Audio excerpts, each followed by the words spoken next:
jardim. Tua humildade colocou jardim em mim. E se eu vender tudo que tenho em troca do amor, eu falharia.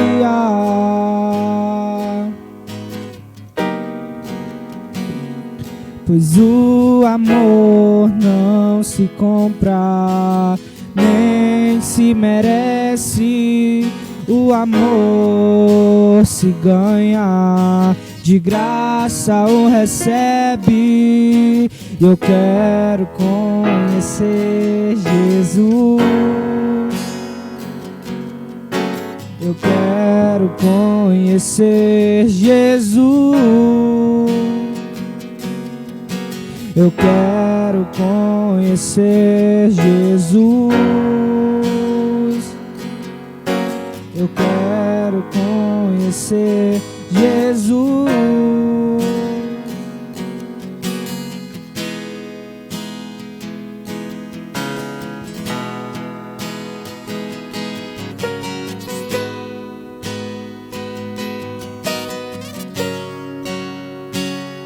O meu orgulho me tirou do jardim. Tua humildade colocou jardim em mim. E se eu vender tudo que eu tenho em troca do amor, eu falharia.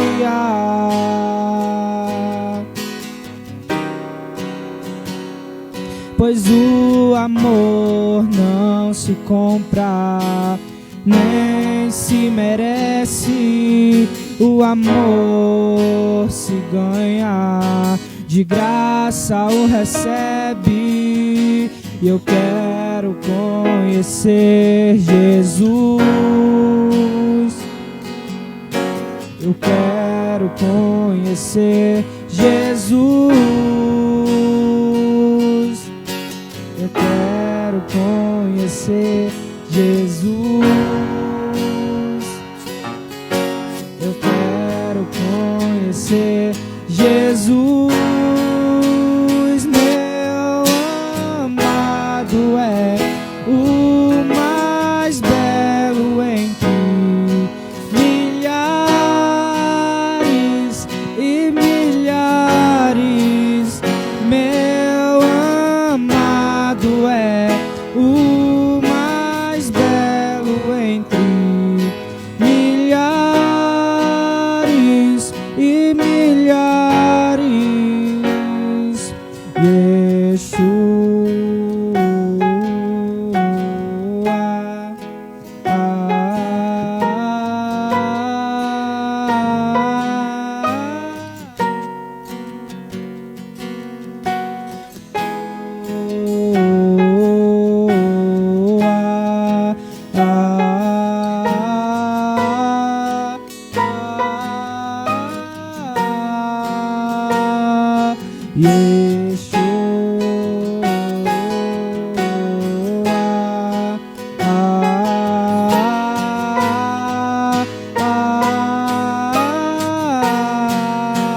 Meu amado é o mais belo entre milhares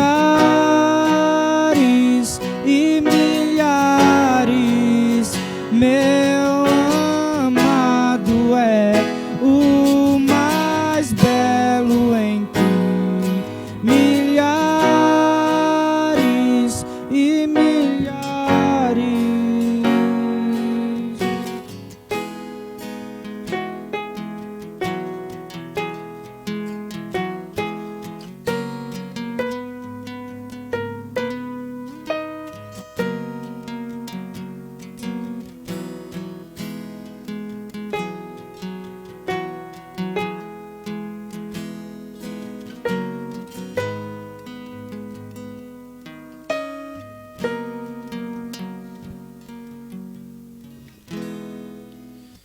Amém. Como é bom podermos estar aqui mais uma vez. Dessa forma, Deus possa estar nos abençoando. de maneira poderosa e alegrando o nosso coração ao nos lembrar do que Ele é e que Ele tem feito por nós através de Cristo Jesus. Então que Deus assim nos abençoe e que possamos também, louvá-lo com sinceridade no nosso coração, oferecer aquilo que Ele é digno de receber, porque é certo que nós temos muitos motivos para isso. É por isso que nós vamos então abrir nossa Bíblia no Salmo de número 126. Nós vamos, nesse primeiro momento, ler este Salmo, do qual fala a respeito do que Israel experimentou no passado, estava vivendo o momento em que o salmista escreve isto aqui, mas também tinha como objetivo levar os israelitas a olharem para o futuro, para frente. Então nós vamos ler de maneira alternada os 6 versículos deste salmo, salmo de número 126. Quando o Senhor restaurou a sorte de Sião, ficamos como quem sonha.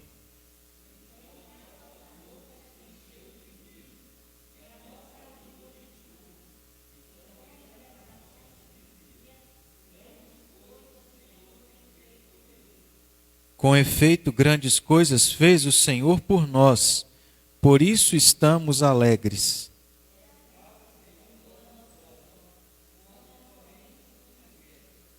Os que com lágrimas semeiam, com júbilo ceifarão.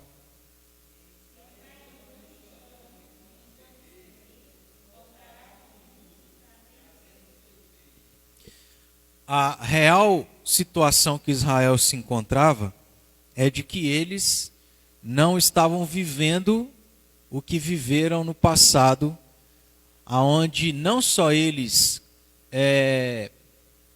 afirmaram, declararam, melhor dizendo, mas até as próprias nações vizinhas, que não conheciam nem temiam a Deus, também tiveram a mesma, ou fizeram a mesma declaração, reconheceram a mesma coisa em relação ao que Deus estava permitindo e permitiu a Israel viver, que é o que nós aqui observamos na parte final do versículo 2 e o versículo 3, quando em relação às nações ou aos povos vizinhos, o relato foi de que eles reconheceram que grandes coisas o Senhor estava fazendo por aquele povo. E o versículo 3, em relação à declaração do próprio povo, a mesma coisa. Com efeito, grandes coisas fez o Senhor por nós, por isso estamos alegres. É isso que eles tinham vivido, mas no presente momento não era o que eles estavam vivendo. Porque os versículos 4 e 5, há um pedido do qual o salmista, representando todo o povo, pede: restaura, Senhor, a nossa sorte como as torrentes do Neguebe. E fica claro para nós, então, nesse versículo, que de fato eles não mais estavam experimentando desse tempo aonde grandes coisas Deus havia feito por eles. E o fato, irmãos, não é que o problema estava em Deus não ter capacidade de fazer grandes coisas para o povo de Israel. De modo algum. O nosso Deus é todo-poderoso e Ele deseja nos fazer o bem. O fato que provavelmente fez com que Israel não estivesse vivendo essa mesma situação que eles viveram no passado era por conta de um provável ou uma provável vida de pecado, aonde Deus, então assim, não tem alegria e não abençoa o seu povo. E eu estou dizendo tudo isso porque, sabendo do que Israel experimentou, fazendo esse pedido que está aqui no versículo 4, os 2 últimos versículos, a esperança que o a convicção que o salmista tem é de que, ainda que eles estivessem vivendo uma situação diferente, ele esperava ele tinha esperança de que futuramente eles novamente teriam júbilo e alegria na presença de Deus, por Deus abençoá-los. Então, o que eu quero aqui demonstrar com tudo isso, de maneira bem objetiva, é que da mesma forma que o povo reconheceu que grandes coisas Deus havia feito por eles, e bem como as pessoas que conheciam, estavam próximas dos israelitas, nós também experimentamos e vivemos. Somos um povo abençoado por Deus, na sua infinita misericórdia, aonde grandes coisas Ele tem feito por nós, e é por isso que nós nos alegramos. Dentre tantas coisas que Deus fez, Ele nos deu o seu Filho Jesus Cristo, para morrer em nosso lugar, para que nós pudéssemos estar aqui diante de Deus, reconhecendo o que Ele faz e dessa forma louvando e agradecendo o nome dEle por isso. Grandes coisas Deus tem feito por nós, por isso nós estamos alegres. Então que nesse instante nós possamos aí adorar o nosso Deus através da nossa oração, através das nossas palavras, dos nossos lábios, que tudo que sair do nosso coração nesse momento seja com esse intuito de louvar e agradecer a Deus pelos seus feitos, por grandes coisas que Ele tem realizado por nós. Então vamos orar, feche aí os seus olhos e eu vou pedir o Vitor Hugo para poder orar, agradecendo a Deus e louvando o nome dEle nesse instante.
Amém. Antes de nós continuarmos adorando a Deus, através também dos cânticos, nós vamos abrir a nossa Bíblia em Gálatas capítulo 6, para nós estarmos lendo aqui, lendo 2 versículos, e aproveitando a oportunidade que Deus nos dá de estarmos reunidos juntos, para orarmos mais uma vez, colocando os nossos pedidos de oração diante de Deus, como nós também fizemos nessa terça-feira. Nós vamos fazer isso mais uma vez. Gálatas, capítulo 6, nós vamos ler os versículos 9 e 10. Dos quais nos dizem assim: E não nos cansemos de fazer o bem, porque a seu tempo ceifaremos, se não desfalecermos. Por isso, enquanto tivermos oportunidade, façamos o bem a todos, mas principalmente aos da família da fé. Aqui, por 2 vezes, Paulo evidencia que nós como crentes, nós como povo de Deus, do qual é este que tem experimentado grandes coisas que Deus tem feito a nosso favor e em nosso benefício, nós, por outro lado, também devemos fazer o bem. Paulo, por 2 vezes, faz isso. No versículo 9 e no versículo 10, ele diz: não nos cansemos de fazer o bem. E também, lá no versículo 10, façamos o bem a todos. Então veja que há alguns detalhes, né, em relação àquilo que ele está exortando, que é não nos cansarmos, é de saber que nós vamos ceifar, ou seja, nós vamos receber recompensa do bem que estamos fazendo, mas que a gente deve ter isso como uma atitude constante, porque não é para a gente se cansar. E no versículo 10, ele abrange a quem nós devemos fazer o bem. Talvez a gente pensaria, né, fazer o bem aos amigos, mas não somente a eles, aos inimigos também. Nós devemos fazer o bem a todos. E mais especificamente, ou de uma maneira prioritária, os da família da fé, que é o povo de Deus, essa família que não é perfeita, mas é a família que Deus nos deu, da qual crê nas mesmas verdades, vive e tem as mesmas experiências, de certo modo. Então, a eles que nós devemos fazer o bem. E a oração é uma das formas, um dos meios que Deus nos dá de poder fazer o bem, aonde a gente coloca a vida de pessoas, circunstâncias e situações nas mãos de Deus, para que Ele, na sua graça e misericórdia, venha assim agir em favor dessas pessoas. Então, na nossa terça-feira passada, nós aqui colocamos alguns pedidos, dentre eles alguns que já são fixos. Então, para a gente poder relembrar e orar mais uma vez por isso, estarmos orando pela vida da nossa igreja.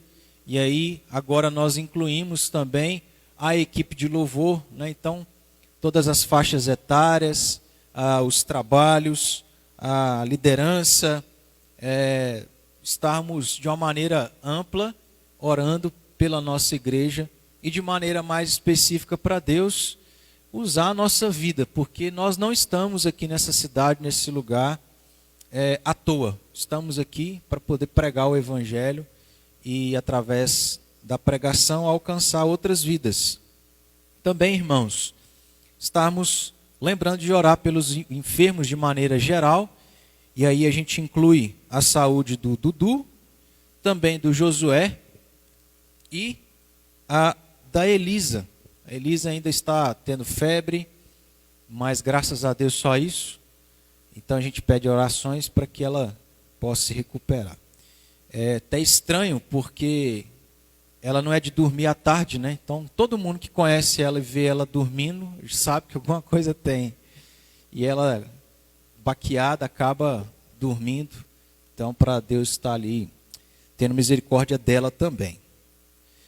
Lembrarmos que o Alex fez uma cirurgia, não sei se era isso que a senhora ia falar, por isso que eu nem eu imaginei já. O Alex fez a cirurgia hoje à tarde, está lá, está aqui já, se recuperando.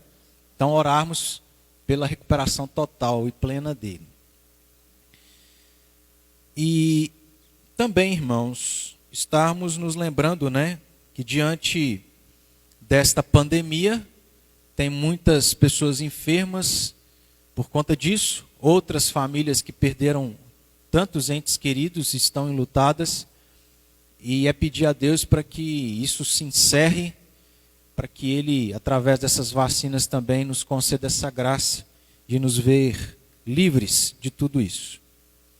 E também nós na terça-feira pedimos aí oração pela situação que as pessoas lá no Haiti estão vivendo, fruto de um terremoto que matou muitas pessoas, e também a situação lá no Afeganistão, onde pessoas estão sofrendo por conta da opressão ali, inclusive crentes. Então, são esses os pedidos aí que nós falamos na terça-feira. Mas se algum irmão tiver algum outro, também a gente pode incluir aqui. Há algum outro pedido?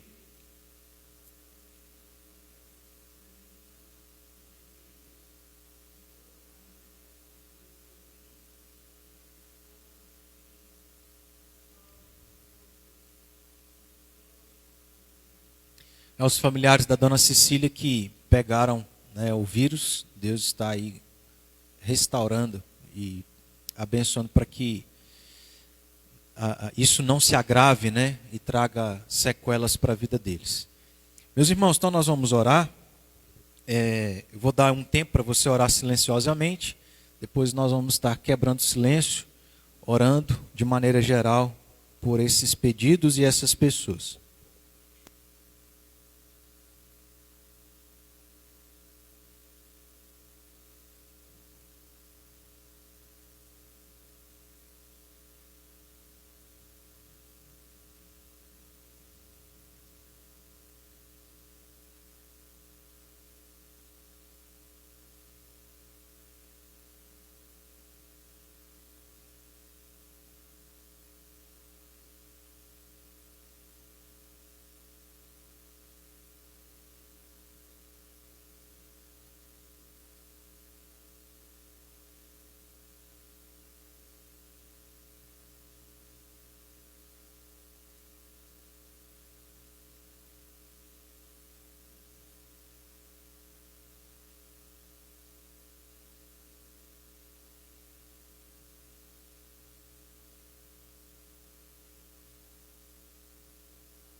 Pai amado, nós temos tantos pedidos e tantas necessidades, das quais só o Senhor, como um Deus todo-poderoso e que não se limita a nada, é que pode não somente saber, ouvir, mas atender.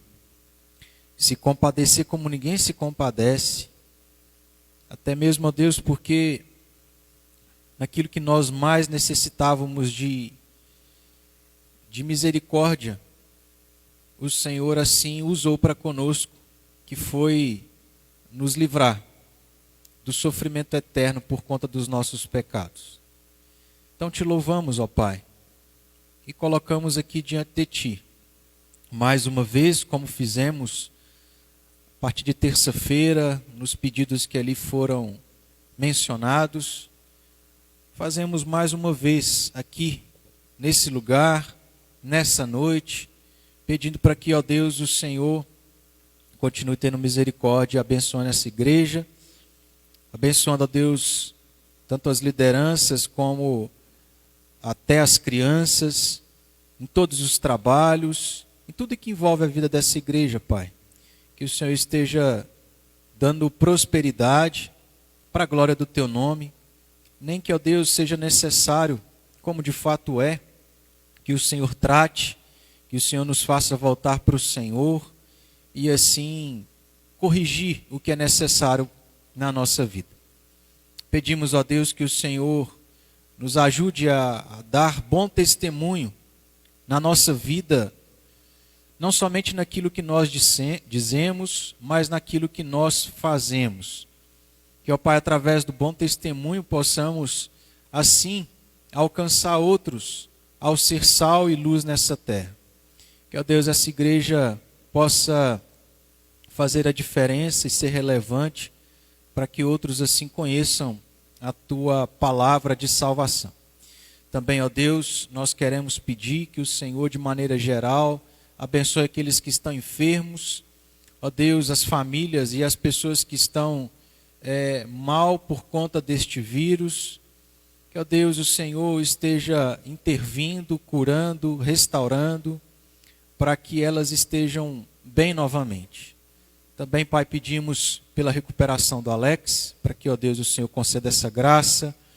Louvamos o Teu nome pela cirurgia que foi feita, onde o Senhor ali esteve com a Tua mão operando.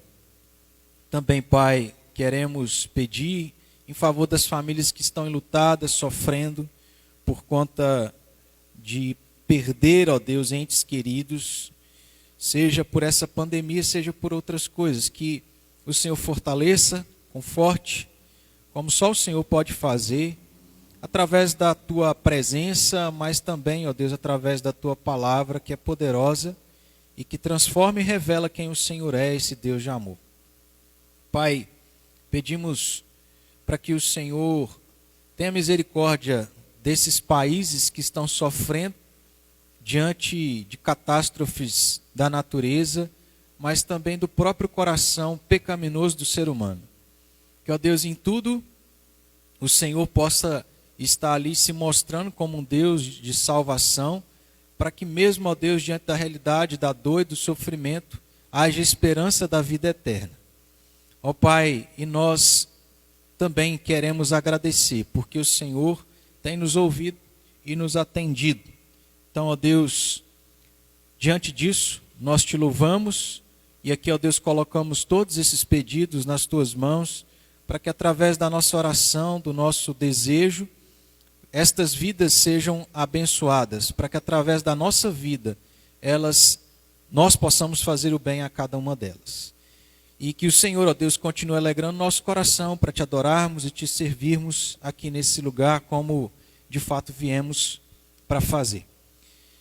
Nós assim oramos com gratidão em nome de Jesus. Amém. Vamos nos colocar de pé, nós vamos cantar louvando a esse Deus como demonstração da nossa gratidão por quanto Ele tem nos feito muito bem.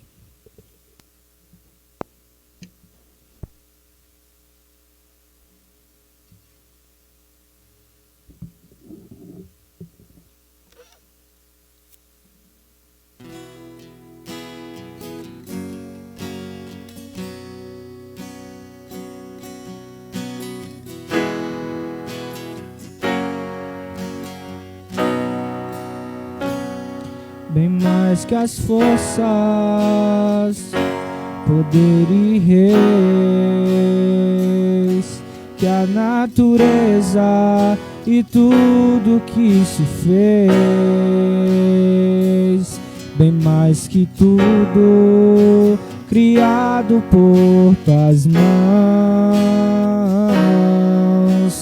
Deus, tu és o início, meio e fim.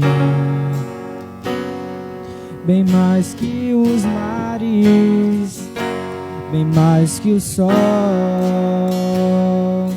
e as maravilhas que o mundo conheceu, as riquezas, tesouros dessa terra, incomparável és pra mim.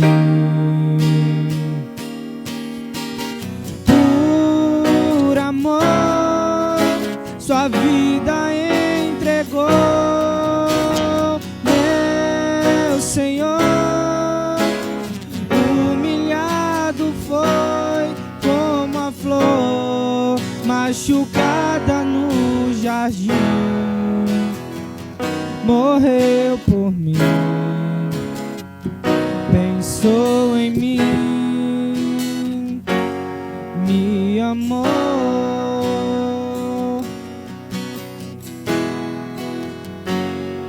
Bem mais que as forças, poder e reis, que a natureza e tudo que se fez, bem mais que tudo criado por tuas mãos. Deus, tu és o início, o meio e fim. Bem mais que os mares, bem mais que o sol e as maravilhas que o mundo conheceu, e as riquezas, tesouros dessa terra, incomparável és pra mim. Por amor sua vida entregou, meu Senhor.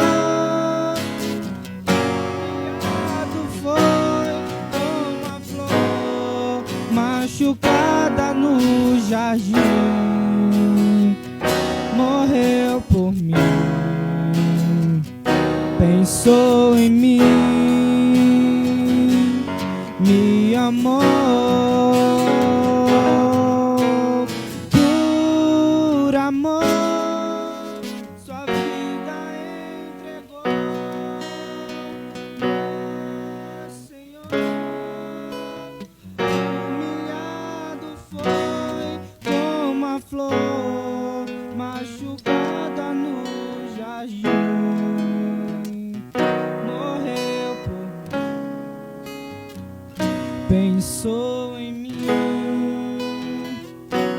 me amou como a flor machucada no jardim, pensou em mim, me amou.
Todos necessitam de um amor perfeito,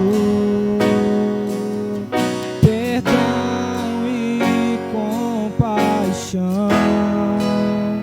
Todos necessitam de graça e esperança, de um Deus que salva.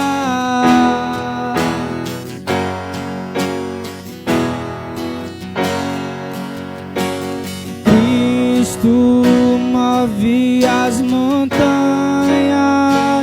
e tem poder pra salvar, tem poder pra salvar, pra sempre, autor da salvação.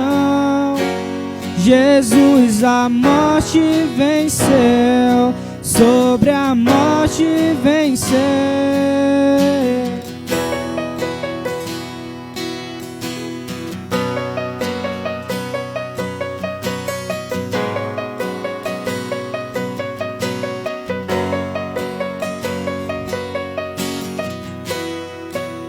Me aceitas com os meus medos, falhas e temores. Enche o meu viver, minha vida entrego pra seguir teus passos. A ti me rendo.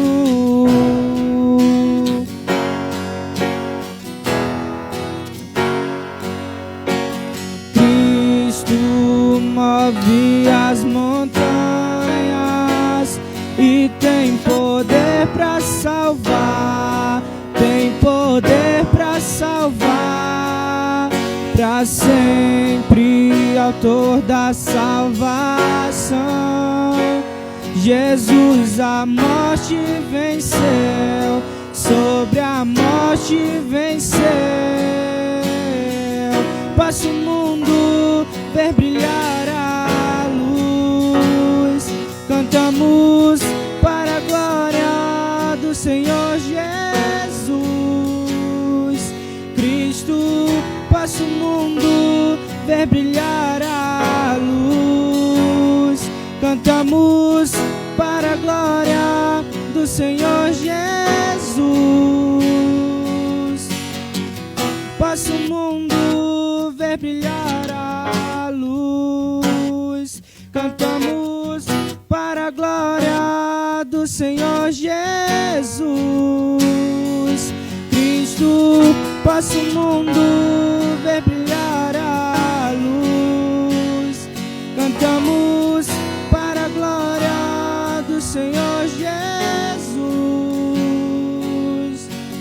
Cristo move as montanhas e tem poder para salvar. Tem poder para salvar, para sempre, autor da salvação. Jesus a morte venceu, sobre a morte venceu.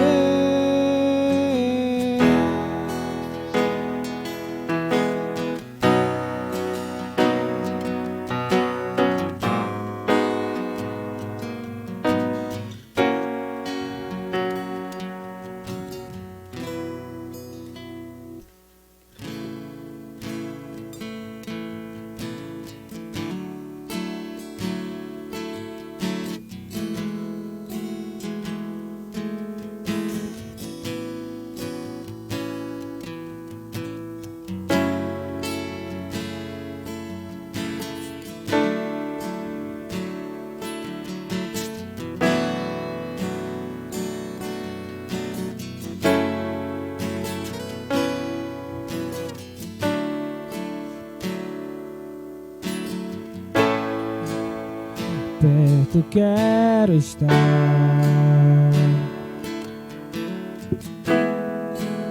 junto aos teus pés,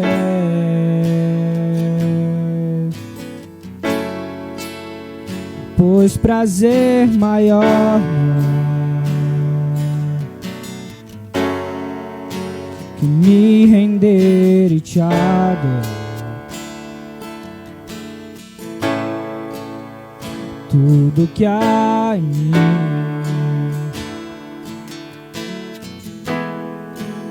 eu quero te ofertar,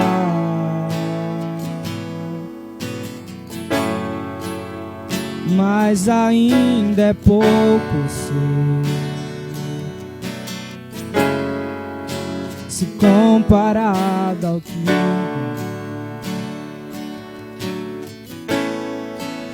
não sou apenas um servo, teu amigo me tornei.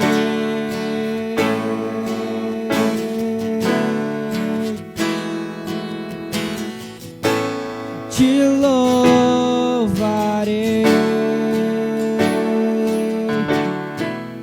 não importam as circunstâncias,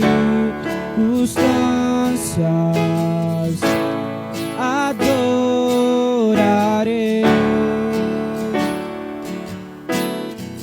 somente a ti, Jesus.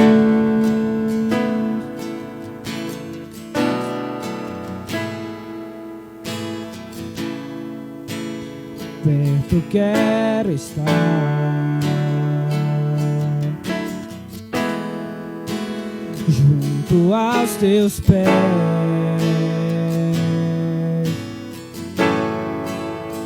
pois prazer maior não há que me render e te adorar. Tudo que há em mim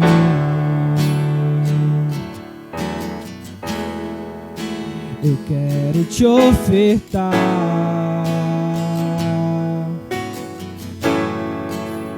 mas ainda é pouco, se comparado ao que ganhei. Não sou apenas um servo, teu amigo me tornei.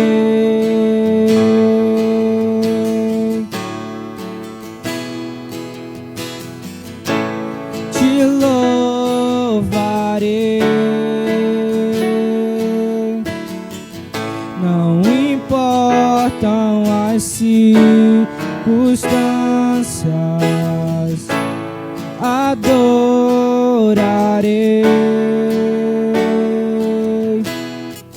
Somente a ti, Jesus,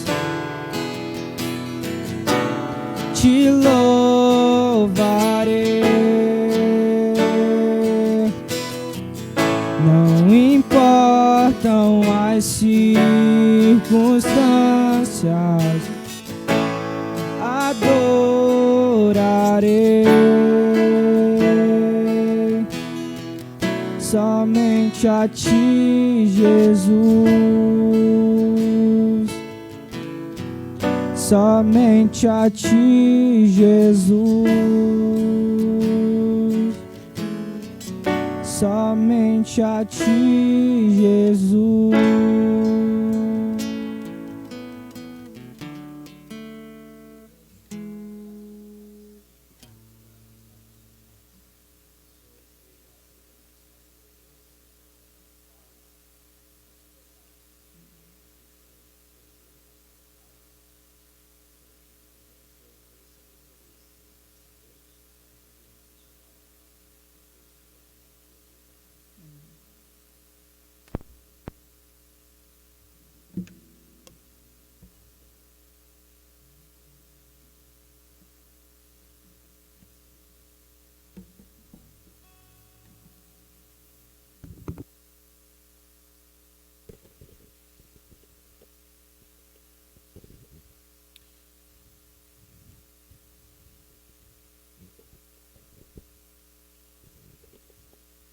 Para a gente começar o nosso estudo, que é sobre santidade, vamos abrir nossa Bíblia em Mateus, capítulo 3, capítulo 7, versículo 13.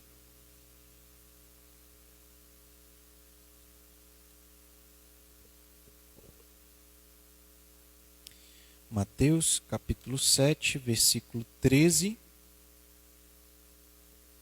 De maneira figurada, Jesus ilustra a respeito da realidade pela qual nós, crentes, nos encontramos em contrapartida ou em contraste àqueles que, não sendo crentes, vivem totalmente diferente de nós. O texto é bem conhecido, mas só para nós relembrarmos, que diz assim: entrai pela porta estreita, larga é a porta e espaçoso o caminho que conduz para a perdição, e são muitos os que entram por ela. Porque estreita é a porta e apertado o caminho que conduz para a vida, e são poucos os que acertam com ela. Foi a passagem aí que eu não sei se eu vou conseguir esquecer tão facilmente, mas foi a passagem que nós usamos para encorajar, né, o Vitor, o Daniel, acho que dos que professaram a fé e que estão aqui, são só esses, né? Mas foi aí a passagem de encorajamento para vocês. O caminho é estreito, a porta é apertada, a realidade da vida do crente, que é a mesma que se aplica a todos nós, né? Que já professamos a nossa fé mais tempo, é a mesma verdade. E eu estou aqui relembrando porque quando a gente trata sobre santidade, santidade é um reflexo desta realidade, aonde esse caminho que nos conduz a Deus é um caminho estreito e muito apertado, aonde, em outras palavras, significa que é uma vida aonde nós temos muitas situações difíceis para ter que enfrentar. Dentre elas, a própria realidade da santidade é uma destas coisas. E falando sobre santidade, algo que tem relação com isso e que também tem relação com o texto, é nós entendermos que buscar viver em santidade é algo que implica em guerras, lutas, em certos desafios, em certas situações que nós podemos definir como combate, né? São palavras aí sinônimas: combate, guerra e luta. Esta é a realidade que nós vamos enfrentar ao trilhar esse caminho estreito, aonde faz parte nós desenvolvermos a nossa vida de santidade. E esta realidade de entendermos que santidade implica em guerra, luta, combate, foi algo que o próprio apóstolo Paulo viveu e relatou em vários momentos e em várias das suas cartas, como por exemplo, nós vamos aí observar, e eu quero que você abra, em 1 Timóteo capítulo 6, versículo 12, onde ele usa o termo combate, se aplicando, obviamente, à vida do crente. 1 Timóteo, capítulo 6, versículo 12. Quem pode ler para nós?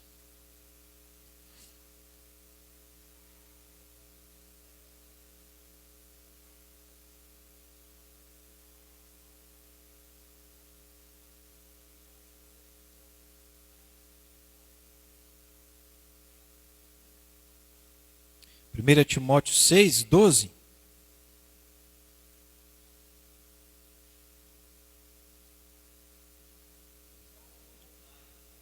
É? É a máscara. Então tá certo, é isso aí mesmo. Perceberam que a palavra combate aparece duas vezes? Bem aí no início, Paulo começa dizendo combate, bom combate da fé. Toma posse da vida eterna, para a qual também foste chamado, e de que fizeste a boa confissão perante muitas testemunhas. Nós vamos aqui nos ater apenas à primeira parte do versículo. Combate o bom combate da fé. Paulo, através dessa passagem, desse versículo, desta frase, deixa evidenciado para nós que faz parte da vida e da realidade do crente, que tem que desenvolver a sua santidade, uma realidade de luta, uma realidade de um combate, aonde, em algum sentido, isto acontece. E a pergunta que a gente tem que fazer é: que combate é esse? Esse combate é em relação ao que ou a quem? Os irmãos conseguem aí imaginar, ou por experiência própria já entenderam que combate é esse, que nessa caminhada estreita, dificultosa, de desenvolvimento da nossa santidade, nós temos que travar certos embates, combater certas coisas na nossa vida? Alguém quer citar uma destas coisas que poderíamos citar, né, dizer como combate na nossa vida cristã? Bom, irmãos, nós temos... Oi?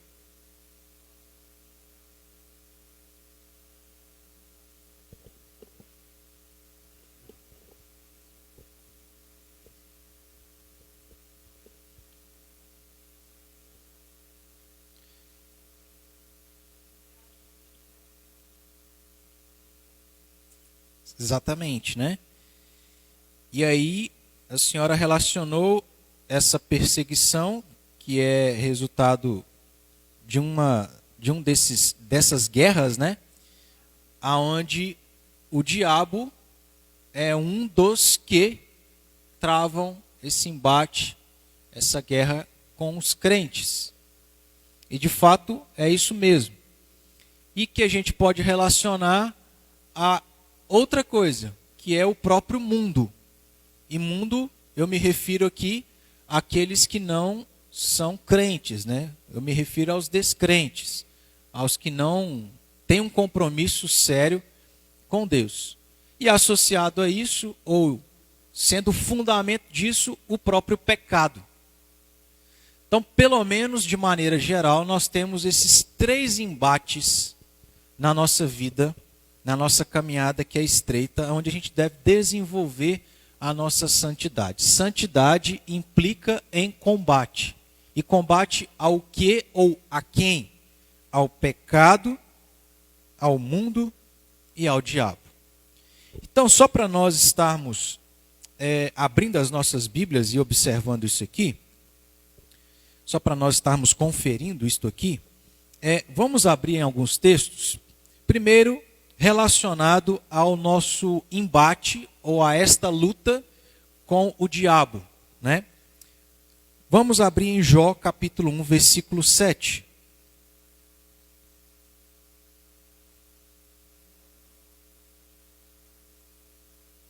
Jó. J-O, acento circunflexo. Jó.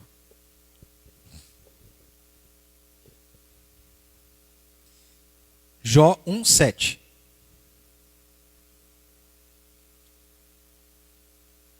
Quem achar pode ir lendo, tá, irmãos? Para a gente ganhar tempo aí e vocês participarem.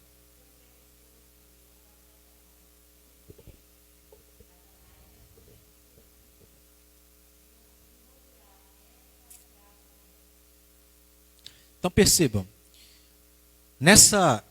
nesse embate, nessa guerra, luta, que nós como crentes vivemos e temos que experimentar, e isso de maneira particular com o próprio diabo, aqui em Jó fica evidente o quanto que ele não tem nada para fazer, né?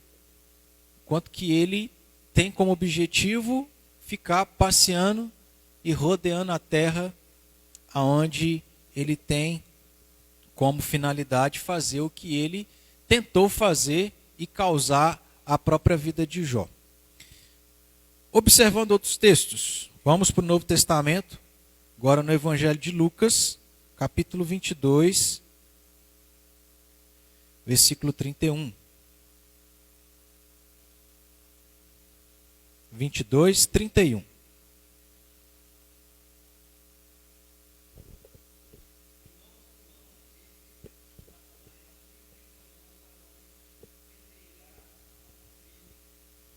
Aqui nós temos, em outras palavras, o que o diabo tentou fazer com Jó, que foi tentá-lo, tentar ou testar a sua fé. O diabo é este que age dessa forma para com os crentes. Então, todos os textos que nós vamos observar aqui, que nós vamos ler, nós vamos observar coisas relacionadas ao diabo, aonde ele desta forma faz e age conosco, o que demonstra essa realidade de luta que nós enfrentamos. João, Evangelho de João, capítulo 8, versículo 44, e quem já quiser abrir, capítulo 10, versículo 10. Primeiro, capítulo 8, versículo 44.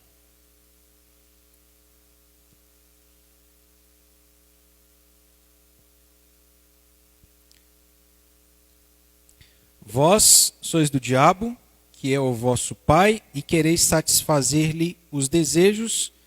Ele foi homicida desde o princípio, jamais se firmou na verdade, porque nele não há verdade. Quando ele profere mentira, fala do que lhe é próprio, porque é mentiroso e pai da mentira. Então nós temos aqui a respeito do diabo como aquele que é homicida, aquele que tira a vida, causa mal às pessoas ao ponto delas serem mortas, como também alguém que é mentiroso. E em relação a isso, nós temos um texto muito conhecido, que é próximo aí, né, João 10:10, que fala que dentre tantas coisas o diabo veio para matar, por isso que ele é homicida desde o princípio, roubar e destruir. Então veja se não há um embate, uma guerra e uma luta entre o diabo para conosco que somos crentes. Também 1 Pedro 5,8, que nós conhecemos bem o texto, diz que o diabo é aquele que anda em derredor como um leão pronto para nos devorar. Esta é uma das coisas pelas quais nós, neste caminho estreito, onde a gente tem que desenvolver a nossa santidade, nós vamos ter que enfrentar uma guerra com o diabo, inimigo das nossas almas. Mas além disso, nós também falamos que vamos enfrentar uma guerra e um combate com o mundo. Então vamos abrir aí em outros textos, Mateus capítulo 13, versículos 7 e 22.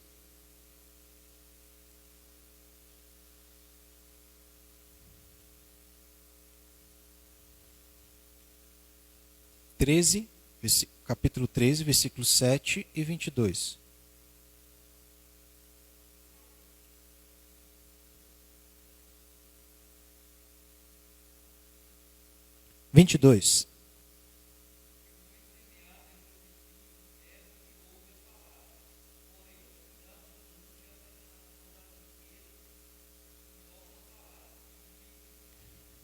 Então é algo para ilustrar esta realidade, aonde em meio à proclamação do evangelho, a semente, a palavra entra no coração de algumas pessoas que sofrem uma luta e um embate com o próprio mundo.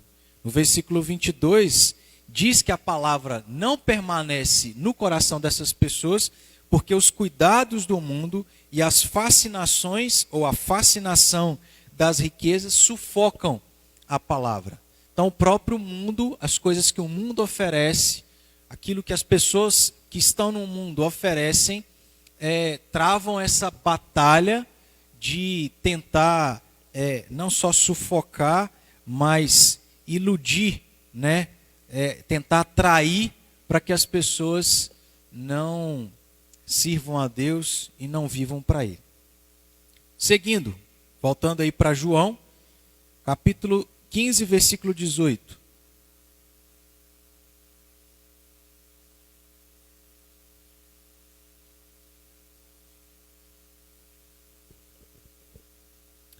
O próprio Jesus apresenta para nós a realidade do mundo em relação aos crentes. Leia, Andrés.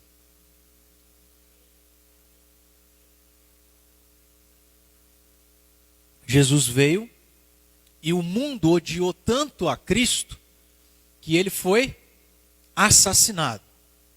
E Jesus diz algo reconfortante.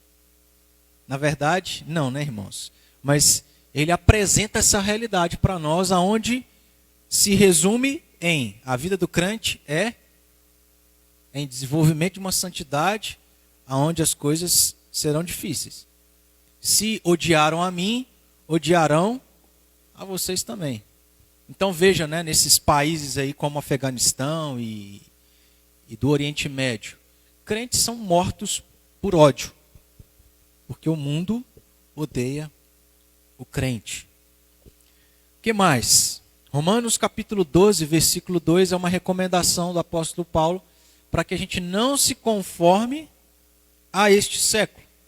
Não vos conformeis com este século. Por quê? Porque o século, o mundo, é algo pelo qual não devemos nos relacionar ou estar associado no sentido de modo de vida.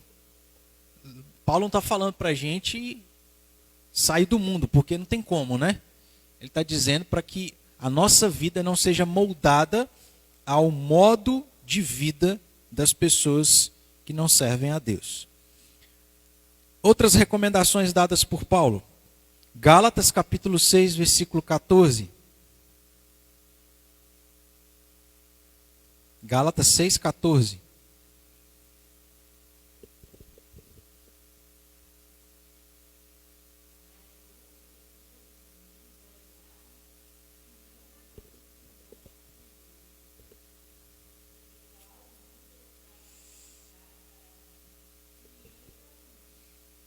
Então, uma relação aí a palavra cruz, né, aparece se referindo aí a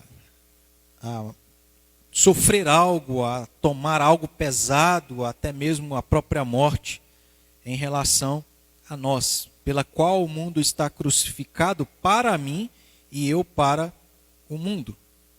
Tiago capítulo 4, versículo 4 também.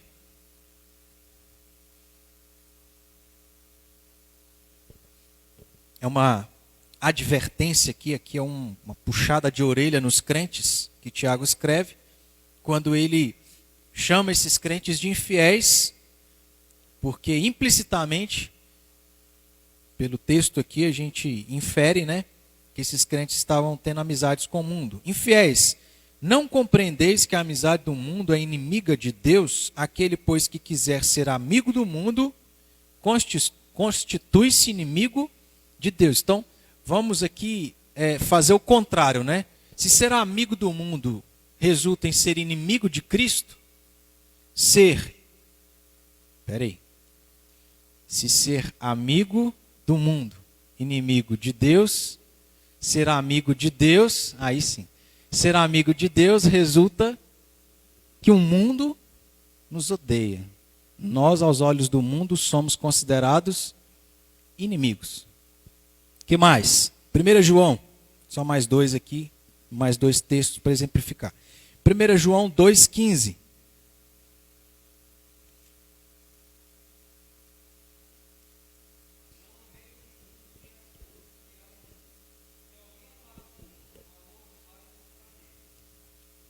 Então veja, dá para a gente fazer a mesma coisa. Se eu amo o mundo, Deus não me ama. Mas, se eu amo o mundo, Deus não me ama. Se eu amo a Deus, o mundo não me ama. Perceberam o contraste? E no capítulo 5 do mesmo livro, versículo 4.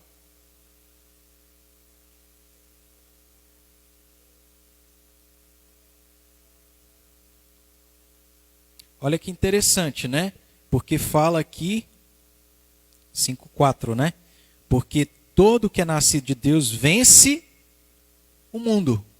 Se há uma vitória nossa por meio de Cristo em relação ao mundo, é porque o mundo em relação a nós peleja, guerreia, luta contra nós. Então nós falamos de que a realidade da vida cristã é um caminho estreito, onde a gente tem que desenvolver a nossa santidade. E desenvolver a santidade implica em saber que nós vamos viver guerras, lutas contra o diabo, o mundo, mas também contra o pecado. Gálatas 5,17.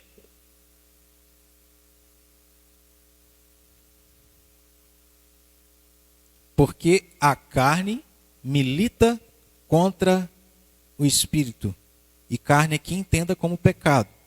E o espírito contra a carne, porque são opostos entre si, para que não façais o que porventura seja o vosso querer. Então fica evidente aí a palavra milita, né? Guerreia. É uma guerra entre carne, pecado e santidade, e espírito. As coisas corretas e santas aos olhos de Deus. Vamos também para Romanos, capítulo 7, versículo 23 e 24.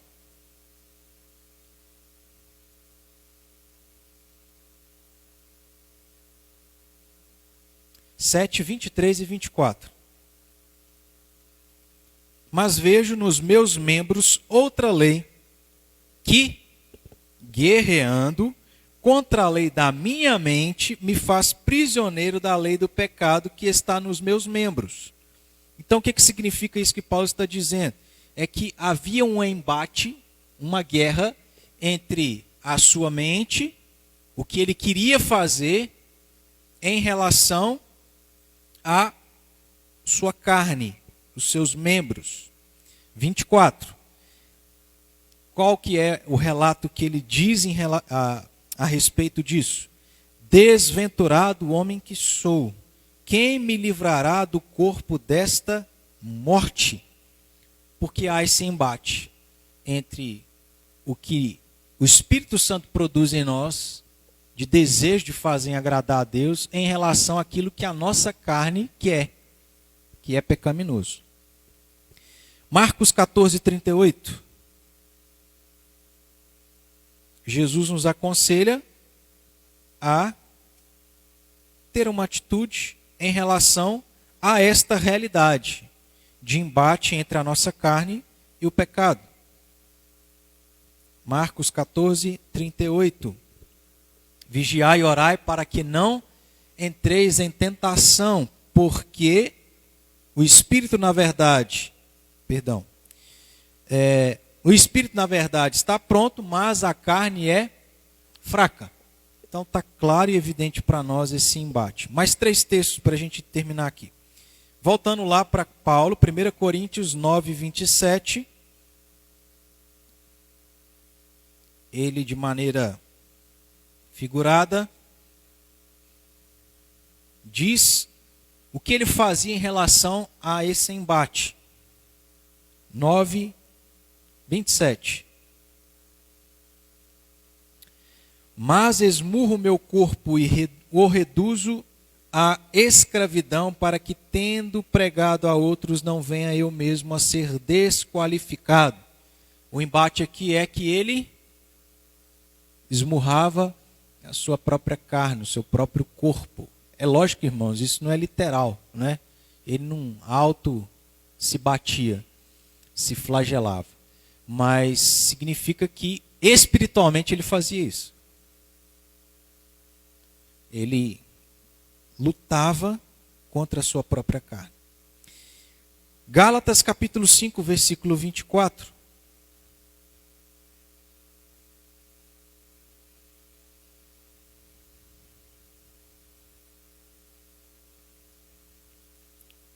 E os que são de Cristo Jesus crucificaram a carne com as suas paixões e concupiscências. Os que são de Cristo Jesus crucificaram. Esse embate. E por fim, Colossenses capítulo 3, versículo 5.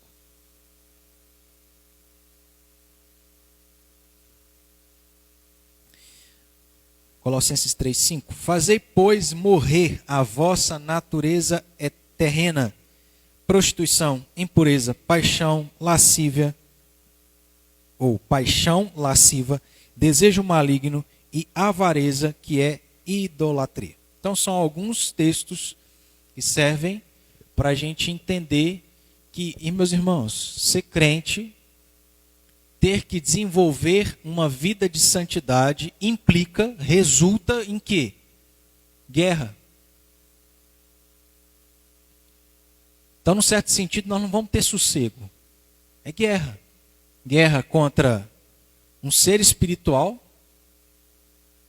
que não tem nada de puro, de certo e de bom, que não quer nada de bom e que não tem nada para fazer a não ser isso.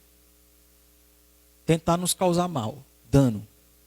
Então nós travamos uma guerra, ou ele trava uma guerra conosco. Consequentemente, aqueles que não têm Cristo são servos do diabo.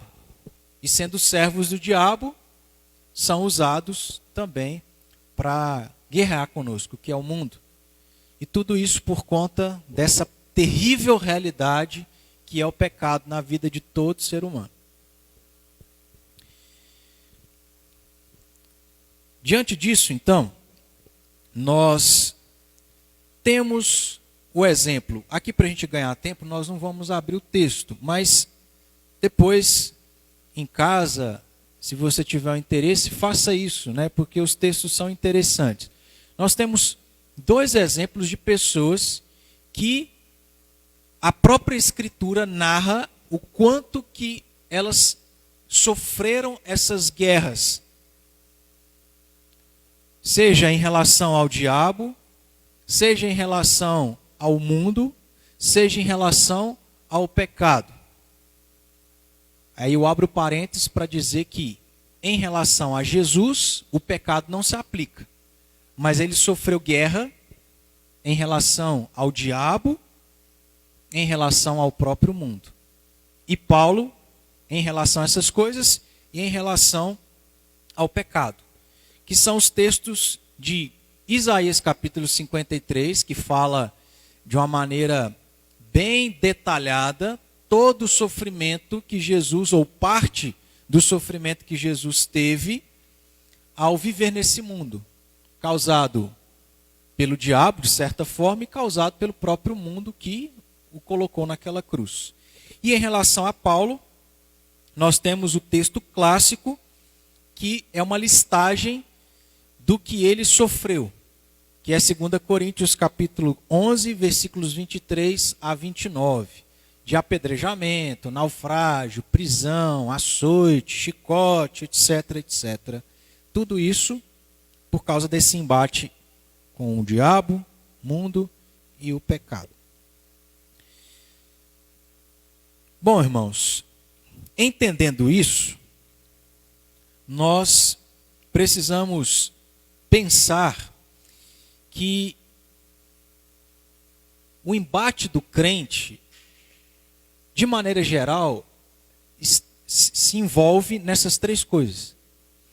Só que nós nos esquecemos desta realidade, a gente negligencia isso e a gente perde o foco. Porque, como se já não bastasse ou não fosse suficiente uma guerra com o diabo, o mundo e o pecado, a gente fica criando outras guerras. Sim ou não? A gente se esquece que tem uma guerra pior, mais difícil, e fica focando e criando guerras com outras coisas que nós não deveríamos. Então Paulo, escrevendo aos Efésios, na passagem bem conhecida também, capítulo 6, versículo 12, diz, ou escreve ali, mostrando a esses crentes, que está errado. O crente não pode focar a sua vida em travar batalhas com coisas que ele não deveria. O texto ele diz que a nossa luta não é contra carne e sangue, mas sim contra as potestades, os principados, os dominadores desse mundo tenebroso. Então, irmãos, preste atenção. Ao entender que a nossa caminhada aqui é difícil, e nós vamos ter que desenvolver a nossa santidade, e santidade implica em guerra, mas guerra com quem e com que? É com o diabo, o mundo, o pecado, e não com outras coisas, não com as pessoas. Então a gente precisa lembrar que a nossa luta não é contra as pessoas. E aqui pessoas no sentido geral, né? Paulo lá em Gálatas capítulo 5, versículo 15, vai restringir para dizer que não somente a nossa luta não é contra as pessoas, como principalmente também não deveria ser contra os nossos irmãos. Olha lá, Gálatas 5, 15.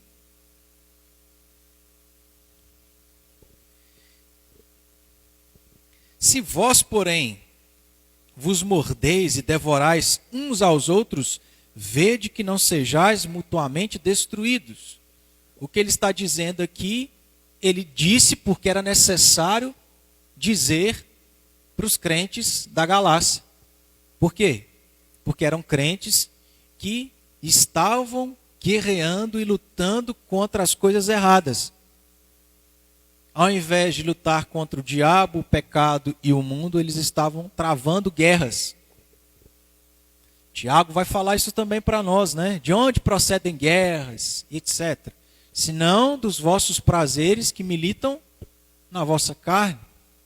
Então veja que dentro da própria igreja, infelizmente, nós encontramos no contexto bíblico, neotestamentário, ou no contexto da igreja primitiva, esta realidade de crentes que estavam esquecendo que é necessário desenvolver sua santidade, aonde isso implica guerra, mas eles estavam travando guerra com as pessoas erradas, ou com as coisas erradas. Com as pessoas, de maneira mais específica, com os próprios crentes. E aí é por isso que Paulo aqui em Gálatas fala, olha, quem assim age, vê que não seja mutuamente destruído. Porque perceba, se nós que somos crentes, entendemos essa verdade, e segundo Paulo, deveríamos ser cooperadores uns dos outros, e estamos travando guerra entre nós, é possível que nós sejamos mutuamente destruídos. Porque quem poderia nos ajudar nesse embate com o diabo, o mundo e o pecado, que são os nossos irmãos em Cristo, nós estamos travando batalhas contra eles. E aí é onde o verdadeiro ou os verdadeiros inimigos nos causam dano. Porque nós estamos com o nosso foco, a nossa atenção em outras coisas, em um embate desnecessário, porque não é nestas coisas que nós devemos nos ater. Então, relembrando, para a gente já caminhar para o final. Paulo, lá na sua primeira carta a Timóteo, capítulo 1,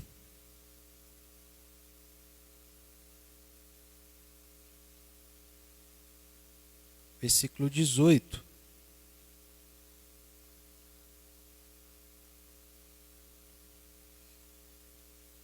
Nos relembra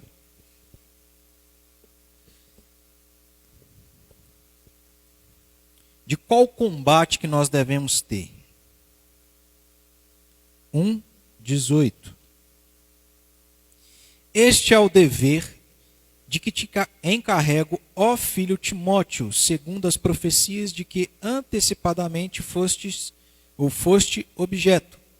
Qual é? Combate, firmado nelas o bom combate. Então, Paulo está dizendo o seguinte, a Timóteo como crente, o que se aplica a nós. Nós temos que combater algo. Isso é um fato. Só que ele detalha e especifica que combate é esse. É o bom combate. O bom combate não é o combate entre o nosso ego um com o outro. Entre crentes. Entre o nosso próximo. Em qualquer outra coisa. O nosso embate é contra, ou o bom combate é contra o diabo, o mundo e o pecado. Então é o bom combate, irmãos. A gente está focando na coisa errada. Nós estamos gastando tempo, esforço, energia, atenção em coisas que nós não vamos chegar a lugar algum. Quer um exemplo? Quem é casado? Já que está aqui os dois, né? Presentes. Vamos pensar em algo. O Daniel joga na cara da Carla uma verdade. A Carla, de jeito nenhum. Quem que você acha que você é? Você não é melhor do que eu? Aí joga, também. Aí o Daniel pensa assim, quem é você? Você está achando que você é melhor do que eu? Aí joga um negócio pior. E aí a Carla pensa, quem que você acha que você é? E aí vai. Irmão, você vai ter fim? Nunca. Irmãos, e aí nós não chegamos a lugar nenhum porque nós não estamos combatendo aquilo que é relevante. Nós estamos com os nossos olhos muitas vezes focados no que a gente não deveria. Nós lemos lá no início, 1 Timóteo capítulo 6, versículo 12, combate o bom combate da fé. Mais uma vez Paulo fala isso para Timóteo. Combate o bom combate. E Paulo, chegando ao final da sua vida, disse o quê? Combati o mau combate. política, posses, bens, ego, títulos, cargos, dinheiro, herança. Não. Combati o bom combate, completei a carreira e guardei a fé. Irmão, se nós queremos travar uma batalha, essa batalha tem que ser com o bom combate. É o diabo, o mundo e o nosso pecado. Então, concluindo, e aqui eu vou começar a citar um pouco do autor que trata sobre esse assunto, quando ele diz assim: tudo isso serve para demonstrar que a vida de santidade do crente consiste em um combate. Então, irmãos, se você é crente, a realidade a respeito da sua vida é o quê? Caminho, presta atenção, irmão, caminho o quê? É estreito. Não adianta pensar outra coisa. Consiste em combate. A vida do crente será combate, luta e guerra. Aquele, portanto, que pretende condenar, preste atenção, que pretende condenar o espírito de luta, aquele que não quer lutar, ensinando que deve ou que devemos sentar-nos passivamente, submetendo-nos a Deus, segundo penso, parece ter compreendido mal a sua Bíblia e está incorrendo em grave engano. O que ele diz? Ele diz o seguinte: ser crente é viver em guerra. Se o crente, que se diz crente, não entende isso, não guerreia, cruza os seus braços e fica passivo, ou ele não entendeu a Escritura, ou ele não é crente. Porque, irmãos, às vezes a gente tem a compreensão tão equivocada, né? Ou incorreta a respeito do que é ser crente, porque a gente acha assim: eu ser crente, a minha vida vai melhorar. Melhorou? Sim. Em vários aspectos. Mas por outros aspectos, piorou. Porque antes o que você não tinha, agora você tem. Agora você guerreia contra alguém que foi chamado a sua atenção, que é o diabo. Do mundo que olha para o crente e fala assim: você é quadrado, você é bobo. A gente trava uma guerra contra o nosso pecado. Que agora eu não sou escravo. Agora não é a carne que domina a minha vida. Então, é isso que ele está dizendo. Essa é a realidade.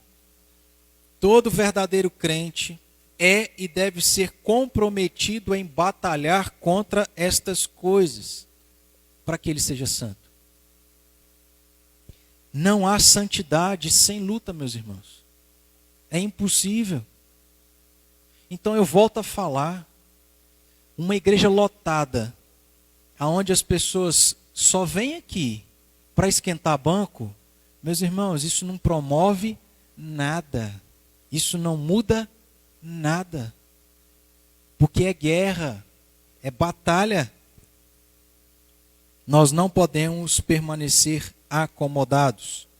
Citando novamente aqui o autor, ele diz: estar em paz com o mundo, com a carne e com o diabo, é estar em inimizade com Deus, como nós vimos lá nos textos de 1 João. É estar avançando pelo caminho largo que conduz à perdição. Não temos escolha e nem opção. Teremos de combater ou estaremos perdidos. Nós não podemos pensar que a luta espiritual não existe. Ela não deve ser travada. E ela acaba. Não há nível que a gente alcance que a gente possa dizer: agora eu já não preciso lutar mais. Estou tranquilo, está favorável. Lembra daquilo que Paulo recomendou? Aquele que está em pé, veja que não caia. Irmãos, é muita coragem você bater no peito e falar: o que o fulano de tal fez, eu jamais farei. Nós somos depravados. O pecado corrompeu todas as esferas da nossa vida. A nossa mente é poluída, é podre. O nosso desejo é de xingar. Então, não há nível algum de santidade que a gente possa relaxar. Eu não preciso mais travar porque eu já venci. Não. Essa guerra será por toda a nossa vida. O crente verdadeiro é aquele que vive um embate e uma guerra. Uma luta constante. Então olha só, irmãos. Você quer vida fácil? Vai para o mundo. Se é que lá vai ser fácil. Mas se você quer ser crente, é o seguinte. Eternidade é só na eternidade, irmãos. Vida sem pecado é só na eternidade. Enquanto a gente estiver vivo, nós vamos ter que lutar, guerrear. Essa que é a nossa realidade. E aí, para aplicar, Jesus nos ensina em Marcos 13:33. A vigiar e orar. Para que a gente não entre em tentação. Irmãos, se você não vigiar e não orar, quer dizer, a gente ora, né? Mas não vigia. Acha que basta orar que Deus vai fazer tudo por nós. Não. Se orou, você tem que estar vigilante.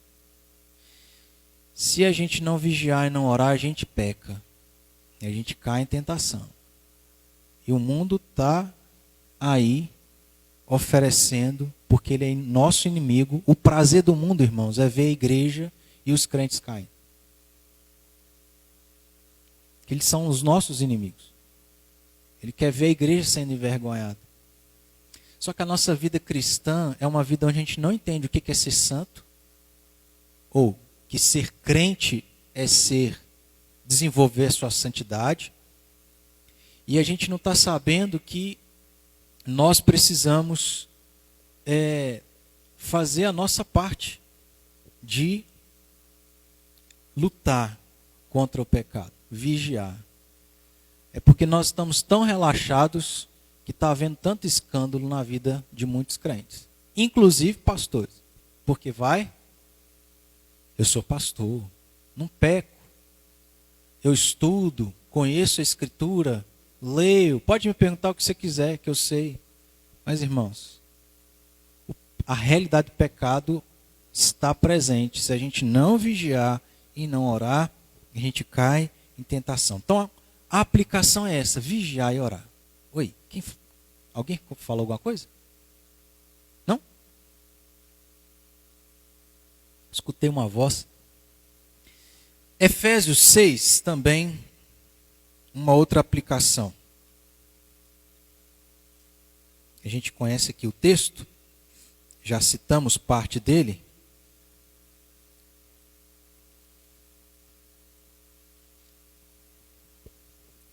Efésios 6:13. Portanto, diante da realidade que a nossa luta não são contra as pessoas, mas contra diabo, mundo e pecado. Paulo diz: tomai toda a armadura de Deus para que possais resistir no dia mau. Ou seja, para que quando for tentado você não caia. E depois de ter vencido tudo, permanecer. Para permanecer, você tem que vigiar. Você tem que manter estas coisas. Estai, pois, firmes, cingindo-vos com a verdade, vestindo-vos da couraça da justiça. Calçai os pés com a preparação do evangelho da paz, embraçando sempre o escudo da fé, com a qual podereis apagar todos os dardos inflamados Não há nada que o diabo tente contra nós que nós não podemos vencer. Obviamente por meio de Cristo. Por meio desses instrumentos que ele nos possibilita. 17.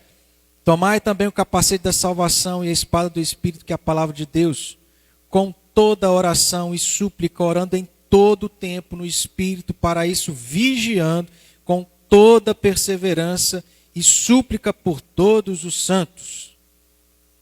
Então, está aqui uma questão prática e que a gente pode aplicar à nossa vida a respeito desta realidade na vida do crente que quer desenvolver a sua santidade, que é: você é crente, você vai ter luta até o último dia da sua vida.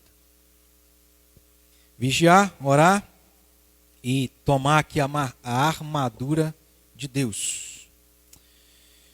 Que dessa forma nós possamos não só compreender o que é ser crente, mas focar em lutar com as coisas certas, com o bom combate, que é vencer o diabo, o mundo e o pecado para a glória de Deus. Se nós fizermos isso, nós estaremos desenvolvendo a nossa santidade. Não dá para ser crente, irmãos, e achar que a gente não precisa mudar nada, fazer nada. Eu só sou membro e esquento um banco de uma igreja. Vai chegar no último dia, Deus vai falar assim: cadê o talento que eu te dei? E pode ser, irmãos, que ele chegue e fale assim: ó, fez nada, você é inútil, imprestável, você não pertence a esse lugar. Que Deus tenha misericórdia de nós, nos use e que a gente desenvolva a nossa santidade, lendo a Bíblia, irmãos, orando, coisas essenciais, guerreando, lutando contra a nossa carne. Vamos orar? Vamos colocar de pé? Pedir nossa irmã Dona Cecília para orar, encerrando, colocando as nossas vidas diante dele e agradecendo.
Amém.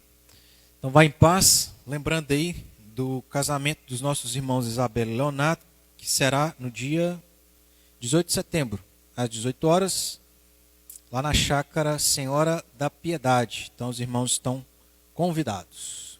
Vão em paz, irmãos.